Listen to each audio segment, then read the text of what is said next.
বন্ধুরা, আপনাদেরকে আজকে যে ভিডিওটি দেখাবো, আশা করছি এমন ভিডিও এর আগে আপনারা কখনো দেখেননি। সত্যি বলতে কি, এই যে গরুটি আপনারা দেখছেন, এ অনেক লক্ষ্মী একটা গরু, যার জন্য আমার বলতে বাধ্য হতে হচ্ছে যে আপনারা এর আগে দেখেননি। দেখুন, এ প্রত্যেক বছর জ্যৈষ্ঠ মাসে বাচ্চা দেয়, আর দুধ হয় সেই রকমের 8-10 কেজি করে দুধ হয়। গরুটা কিন্তু খুবই ছোট, মানে আহামর যে বড় গরু এমন না।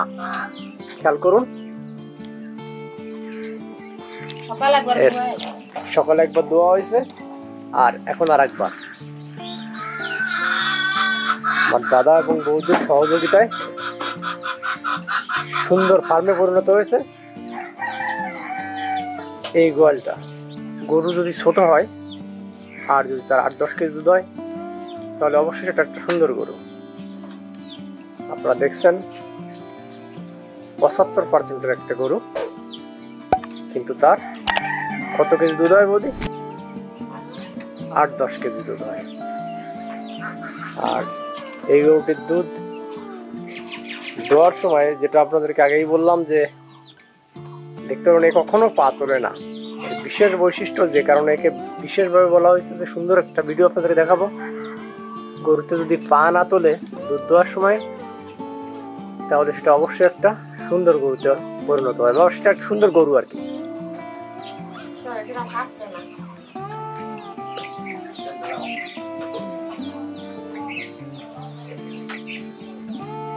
আমরা দেখছি ছোট্ট একটা জায়গার মধ্যে অনেকগুলা গরু।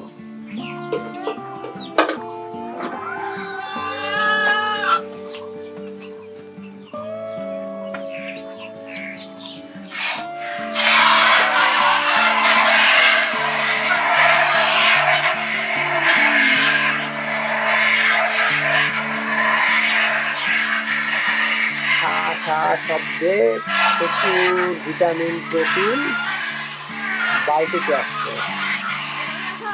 যেমন সাউন্ড তেমন উপকারিতা। মানে আমার কাছে যেটা মনে হচ্ছে যে পানের দুধ আসছে, এটা ওকে সত্যি মনে হচ্ছে যেন 1 মোটরে যেমন জল পড়ে সেই রকম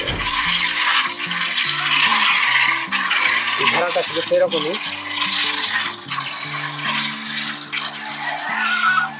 বন্ধুরা, আমরা সেই অনেক ছোট থেকেই জেনে আসছি শান্তির একটা জায়গা হচ্ছে গোয়ালঘর।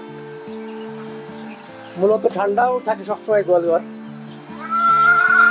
আর এর প্রত্যেকটা গরুই এক একটা সম্পদ।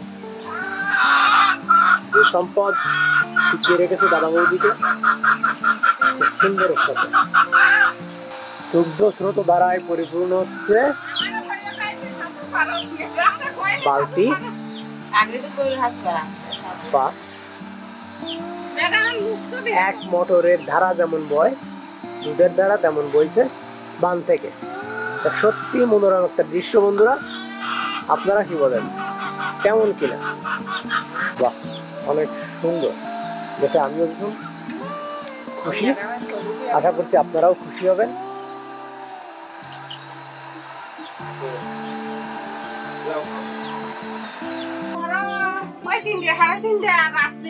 বৌদি নিজে তার দোয়া দুধ নিয়ে চলে আসছে।